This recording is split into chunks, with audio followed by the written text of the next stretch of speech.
దేవాదుల ప్రాజెక్టును పూర్తి చేసి సోనియా గాంధీ చేతుల మీదుగా ప్రారంభిస్తామని నీటిపారుదల శాఖ మంత్రి ఉత్తమ్ కుమార్ రెడ్డి తెలిపారు.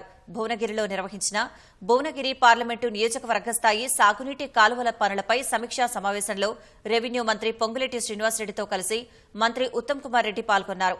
అంతకుముందు హెలికాప్టర్ ద్వారా హెలిపాడ్కు చేరుకున్న మంత్రులకు స్థానిక ఎమ్మెల్యే కుంభం అనిల్ కుమార్ రెడ్డి, పార్లమెంటు పరిధిలోని ఎమ్మెల్యేలు వారికి శాలువా, పుష్పగుచ్చమిచ్చి ఘన స్వాగతం పలికారు.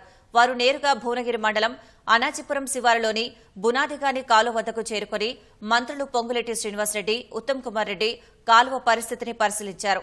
దేవాదుల ప్రాజెక్టు నుంచి భువనగిరి పార్లమెంటు పరిధిలోని లక్షలాది ఎకరాలకు సాగునీరు అందిస్తామని ఉత్తమ్ హామీ ఇచ్చారు.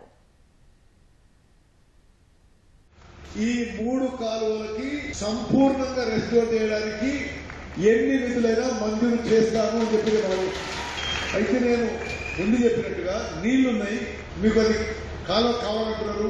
ఇది నా డ్యూటీ. రాజగోపాల్ రెడ్డి గారు ప్రియ మిత్రుడు వివరంగా చెప్పిండు. ఆ విషయంలో ఉన్న మరి ఛాలెంజెస్ సమస్యలు చెప్పిండు.